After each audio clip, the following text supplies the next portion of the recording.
Market Journal, television for agricultural business decisions, is a presentation of the University of Nebraska-Lincoln's Institute of Agriculture and Natural Resources.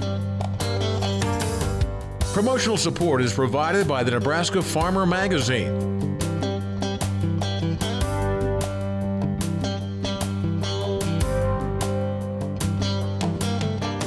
Hello everyone, I'm Troy Moling, and thanks for joining us today on Market Journal. It's our last show of February, and depending on when you're watching this, we've even got a leap day this year, so extending the month out a little bit. Always fun when that happens. So beginning today's broadcast, the latest Cattle on Feed report shows Nebraska feedlot inventory was down 4% from this time last year to 2.4 million cattle. Placements were down 1% to just over 500,000 head. And on Wednesday, I was joined by UNL livestock analyst Elliot Dennis to discuss the latest report. But we began our interview with the news regarding a vaccine for African swine fever and what it could mean for the meat and grain markets. I think one thing to kind of briefly talk about is that it is still in the preliminary stages. We've had some successive trials come back, but I think we're still probably a far way off from that.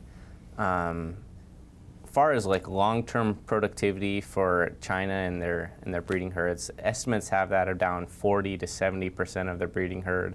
Repopulation efforts are still not really that successful right now. And so long-term, we've seen exports to China for pork just skyrocket. I mean, it's been quite astounding. We're talking about jumps in demand, 40, 50% on demand indices.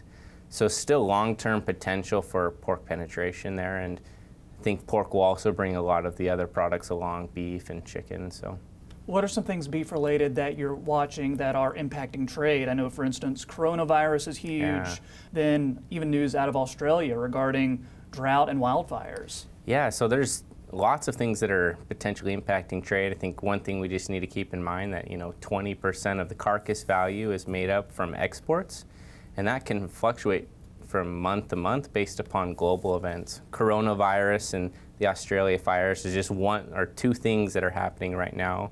Big concern with coronavirus is that the economy will slow down a little bit. We know that when people don't have as much money, they don't buy as many protein products, and we know that they go from pork or from beef to pork, pork to chicken. And so there's just some concern out there, and we're already seeing that in kind of the cattle markets, that markets are down a little bit because we don't really know how far this is going to spread and for how long. And same thing, kind of opposite on the Australia fires.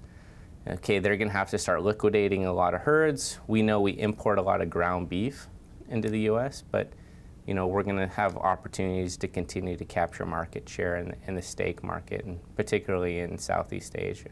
Very true. Okay, real quick on the latest Cattle on Feed report, placements lower than expected.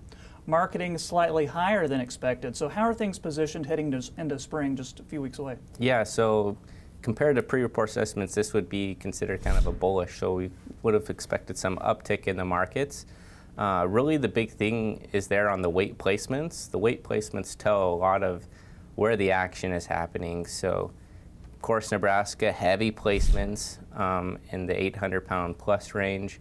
What we also saw, Kansas and also Colorado, we're talking almost double-digit increases year over year in heavy placements in places like Colorado.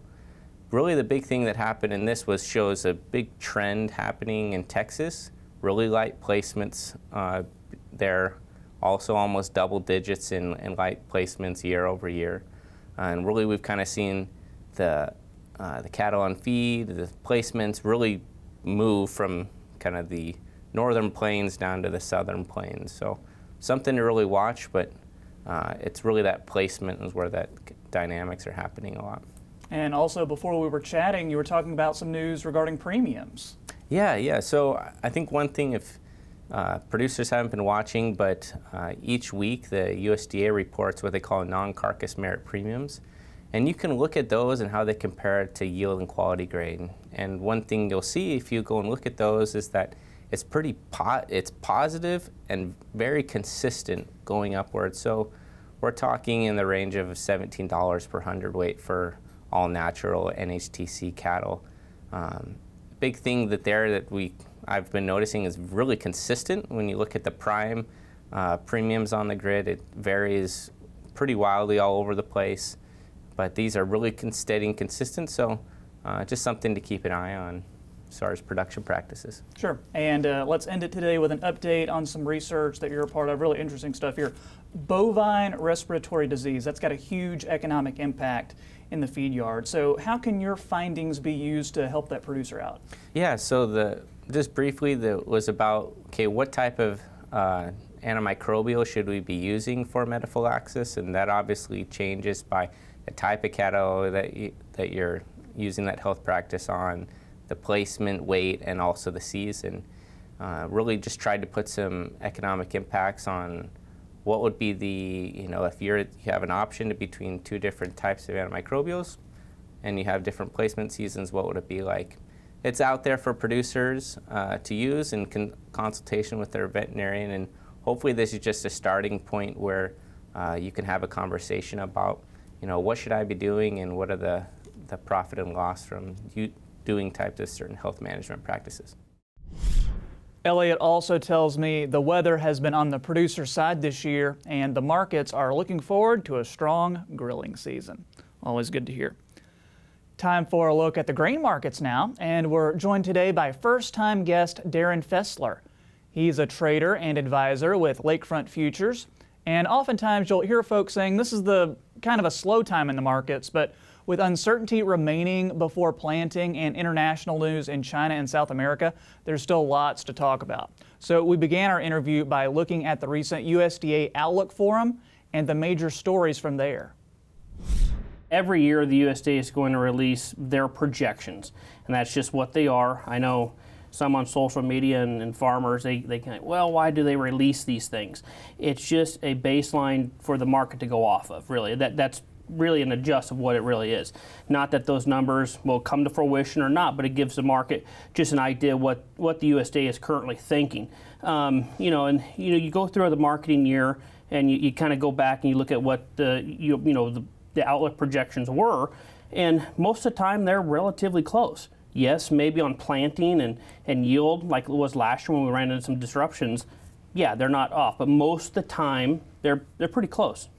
So the farmers that you've been talking to, what have they been saying to you? Is there a sense of nervousness maybe before planting? Because there's still a lot of uncertainty out there. Yeah, tons of nervousness. I mean, especially if you look at what's happened with bean prices in the last 4, 5, 6 weeks now, really declining, which puts, I think, that corn acreage number kind of really in the spotlight of what the market's doing. And if you do get those large corn acre numbers, where's the opportunity? If we get everything planted on time, if the crop's looking good come July, because typically that August USDA report is typically bearish.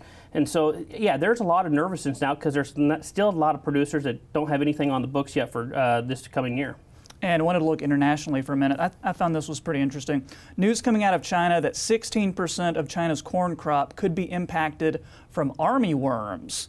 So if you wanted to speak on that or anything else you're following internationally. Yeah, I think more the armyworms is an important story, but I think the locust story, what's going on right now, is probably just a little bit, has more as the markets, a little bit of concern, because this thing has really popped up across Africa, and who knows how large that impact will be. But I think China is dealing with so much at the moment right now with the coronavirus that it's right now for them coming in here, stepping and buying a bunch of our products. I think that's kind of on the back burner for right now. And that's just putting phase 1 on hold too, right? Oh yeah, it's putting everything on hold. I mean, global growth is really starting to slow, or at least the fears of global growth is starting to slow a little bit. You can see that in what's happened recently in the cattle prices and the grain prices, obviously. So it is going to have an impact. But like if you look over the longer term, these things will correct themselves. The fears will aside, and then we'll get some opportunities in this market. So right now, I'm telling producers, you just got to stay patient. There's no need to panic at these levels, not this time of the year. Okay, and also want to talk about the U.S. dollar because it is just through the roof right now. So how does that come into play when we're making our ag decisions right now? Yeah, I mean, you look at the currency relationships with our main competitors, being Brazil. The real is making new lows, it seems like, by the day. And so that's putting the U.S. producer at a disadvantage when it comes to try to export our grains. Really, it's more competitive for buyers around the world to go to Brazil because it's just cheaper. And so I think if you look at what's going on globally, and the sell-off in the stock market and what the fears are about interest rates, I think you look at the last 3 or 4 days, the dollar's found a little bit of weakness. Granted, the longer term has been pretty strong. But if the global growth fears start to slow further, then you start raising the question, is the USDA going to lower rates? And if they start lowering rates, that may definitely bring down that dollar, hopefully making U.S. export more competitive. But right now, Brazil has a good crop and a currency. They're at advantage right now compared to the U.S. And you mentioned the real as far as, I guess, exporting is a big challenge, or I guess being competitive. Any other challenges the U.S. could face as far as that goes? Yeah, I think it's the big crop out of South America in general, not just Brazil, Argentina, Paraguay, Uruguay. They're all looking really good at this point. I think the biggest challenge for the U.S. producer as we go forward here is not necessarily, yes, the Brazilian real and the strong production they're going to have down there, but it's the ability to take advantage of the rallies when they do happen. Because these rallies anymore, they seem like they maybe last maybe a week or two at best, but then you look back, come September, October, December timeframe, well, I wish I would have sold more. And that's just, partnering with someone that is willing to push you a little bit more to get more aggressive when you need to get more aggressive. I think that's probably going to be the biggest challenge producers face this coming growing year. And finally, first time on the show for you, so good to have you here. You're with Lakefront Futures. So give us a quick rundown of what you do, and if you have any final pre-planting advice for us, we're all ears on that too. Yeah, Lakefront, we're a firm all around the world actually, because we have a managed futures division, but mostly my bread and butter is working with ranchers, farmers, trying to hedge it, more or less using the options and the futures board to really manage that risk. Really from clients I work with from anywhere from 80 acres over 40,000, from North Dakota to Texas to Colorado to Ohio. So there's not really anything that we can't do on the board related, but really what I advise producers to do, and even ranchers as we go into the more to this year, is take advantage when the market rally happens, and don't be scared to sell. As long as you have a good sense of where your crop is, feel free to go sell it. You got good insurance levels. Take advantage of that by using options and futures.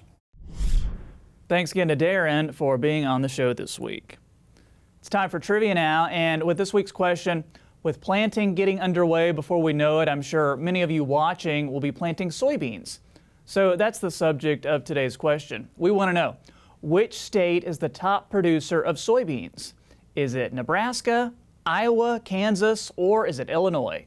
Take your guess, and I'll have the answer after Al's forecast. Next up, since it was founded in 2014, the Farmers Business Network has grown to 9,650 farms with 35 million acres in the U.S. and Canada. That's just shy of the total area of the state of Iowa, if you can believe it. In December, FBN held its 2019 Farmer to Farmer Conference in Omaha, where the focus was on Moneyball farming. And building on this theme, FBN announced several new products and offerings at the annual conference. To learn about some of those latest offerings, including FBN's new partner program and FBN Finance, check out the February Nebraska Farmer. It's time now for weather with Nebraska Extension Ag climatologist and Market Journal Chief Meteorologist Al Dutcher. Another month of 2020 almost in the books. And Al, spring isn't too far away. How's the forecast looking? Well, Tori, yes, we are at the end of the month, and when we look back at this month, it seems like every weekend during February has been above normal, and we've had pretty much some fairly nice conditions on the weekends.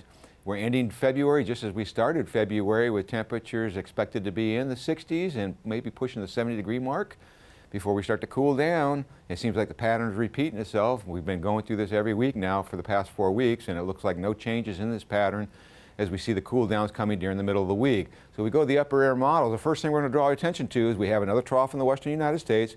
We have this ridging, so we are going to get a southwesterly flow. Very windy conditions are expected today, and the heat will start to rise. We have a low pressure system that's not going to have any moisture to work with, but it is going to allow the winds to come out of a southerly to southwesterly direction, pump up those warm temperatures into our region. We should be looking at widespread 60s. And then as we go to tomorrow, this trough deepens a little bit. We get this northern stream trying to push in also, so that's going to push a little bit cooler air, especially across northern Nebraska. Low pressure at the surface, situating itself over the southern Rockies, with the main precipitation over the northern and central Rockies, and that, as we get into Sunday night, Monday, will start to slide toward the south, such that the cold air will start to move in toward the southern border of Nebraska. Low pressure remains to our south, and that's going to be the southern flow that will move toward the east. So we do show some precipitation from the GFS. Most of it will be upslope with just a little bit of flurry activity before the cold air really comes in on Tuesday, and the low pressure system in the southern stream kind of splits away and starts to move toward the east. So we'll have high pressure starting to build into the central United States. And as we get into Tuesday, most of the storm activity remains to the north and the heavier precipitation to our south. And by the time we get to Wednesday, here comes the warming trend once again. As that trough in the east starts to lift, we'll pay attention to the west for a trough coming into the northwest, but it doesn't look like it's going to make it here anytime soon. So we're going to be under the influence of high pressure with just a scattering of flurry activity, particularly across the northern portion of the state in response to that northern stream. And then on Thursday, this trough starts to dig. We get right back into that return flow, and we're returning right back into the 50s, possibly even 60s, depending on how much cloud cover, with low pressure trying to develop in the southwestern panhandle. No moisture to work with, so it looks like a fairly dry forecast, as the main precipitation remains out into the Pacific Northwest. And on Friday, this upper air low tries to dig a little bit farther south into California. Do see surface lows starting to develop in western Kansas, but this is just a piece of energy moving out of that trough in the west. Really no moisture to work with, and I suspect it will stay dry. Now, the big key on this is going forward is whether this low stays cut off the western U.S. coast or whether it dives down into the southwest. That'll have a big bearing on our temperatures, particularly as we go from late next week into the following week. So the forecast is for it to stay dry and warm as that low stays off the western seaboard, keeping the southwest flow aloft into our region. And in terms of precipitation, naturally, with that low staying off the western seaboard, we would be expecting below normal precipitation. If this storm comes in, then we would start to worry about this probably in the middle of the following week, and really the big storm, as projected by the GFS, really starts to come in the middle of the month. And that's what we'll watch for, because we'll be starting to pull in some colder air into our region. So Troy, overall, looks like a fairly nice forecast for this weekend.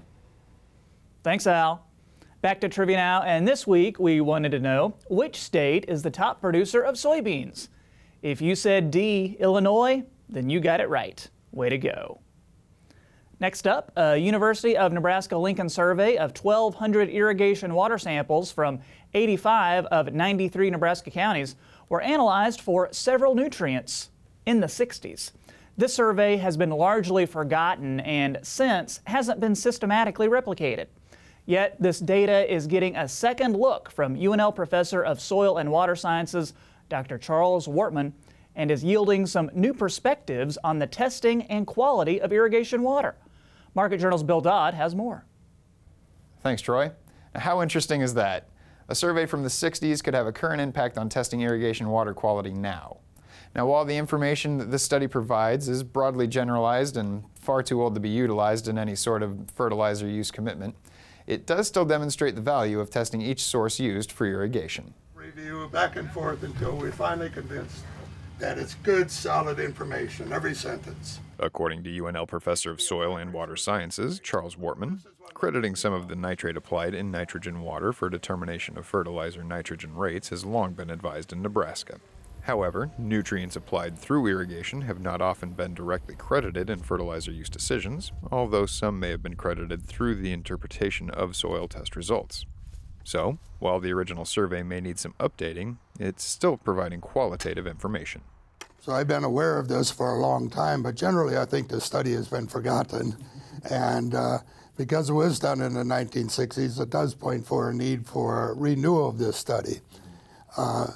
But we just took the data and we reported the averages and minimum maximum values encountered in summary, and then mapped it out, of course, by county. So the data is there in the data set by county, but it's not georeferenced, so we can't go to the exact wells and say where it was from. So why exactly should you care about a survey done in the 60s on wells we can't individually identify? Well, that's easy to answer. The test results showed statistics for nutrient concentration in an amount applied per acre-foot of irrigation water and estimated nutrient removal in 250 bushels per acre of corn grain harvest. To boil it all down, the key nutrients your crop needs to thrive may already be readily available in the irrigation water you're providing them, which means you may be applying more nutrients than the crop will remove from the soil. In other words, you may be leaving some money on the ground. Well, it's an opportunity to save quite a bit of money. And so we get quite a bit of potassium in the irrigation water, for instance. And you know, it might help the producer to understand why aren't my soil test K values dropping more than they are. Sulfur, we get most wells have an abundance of sulfur. You apply in a season, on average, more than a crop removes in 250 bushel of grain. Also with calcium, magnesium, boron, you might be putting on more with irrigation water than you would be removing in a 250 bushel harvest. For other nutrients like phosphorus, we don't get very much. But there's a lot of variability in results within counties and across counties. And so to really know what you have, you want to test your own wells. So now you may be thinking it's probably a good idea to test my water source and see if there are any reductions I can make in my fertilizing decisions. If that is the case and you're ready to get the ball rolling on testing your irrigation source, Charles has some tips to get the most accurate results. The first of which is, if your water is coming from a well, be sure to pump the water from the source first, preferably at the peak of irrigation season. Well, the concentration could change some with time. If you haven't pumped recently, that water right near the, you're right in the borehole might have somehow a different concentration. So to avoid that and get a more representative sample, we suggest pumping for 24 hours, beforehand. So you're well into a cycle of irrigation, you grab your sample. On the other hand, if your water is coming from a surface water source, the location of the water is paramount. You should always remember to take samples from below the surface. Again, it should be when irrigation is going on, the water is flowing, and et cetera. And because if there's some contamination is there from dust or this sort of thing, it's going to be more on the surface than underneath, floating. So grab it from beneath the surface for surface waters, such as with canals. When you are ready to collect a sample, Charles recommends rinsing your container often in order to eliminate as much chance of contamination as possible. Well, because the concentrations are really quite low, so if you have any contamination, it can really affect the results. Now, I would encourage you to get the sampling bottles from a laboratory, and I'm guessing that they'll be coming to you sealed, and with the lid on, etc. They should be quite clean. But even so, rinse it, and just use the well water there because you're using the same water to submit. So rinse it once or twice and then catch your sample. Now, one final tip Charles shared with me when it comes to testing your irrigation water pertained to sample sizes. Charles tells me about 10 ounces of water are needed for a full analysis, and you'll want to confirm this with the laboratory you'll be working with. Furthermore, when working with a lab, it's also suggested to request an entire suite of essential nutrients to be tested for. If you do end up testing your irrigation source, Charles would like to know what you find, and he encourages you to share your results, including the latitude and longitude of the tested area, in order to update the information and build a more current database on the subject. You can reach out to Charles via email at cwortman2@unl.edu or by phone at 402-472-2909. And Troy, that's what I've got my eye on this week. Sending it back to you. Thanks, Bill. Finally today, we wanted to give you an update on what's been going on with the current participants of the Nebraska LEAD program. You'll recall that the LEAD program selects qualified Nebraskans for a 2-year fellowship that helps them gain the skills to be better leaders for Nebraska agriculture. LEAD Class 38 will be graduating in March, and LEAD Class 39 will be wrapping up their first year in April. Nebraska LEAD Director Terry Haney just returned from Central and South America with LEAD Class 38 and was impressed with the advancements Brazil has made in their ag industry. We traveled down to Brazil. We spent some time in the Sao Paulo area, some dairy production, coffee production, sugar cane, but then we moved up a little bit northwest of Sao Paulo up into the Mato Grosso region.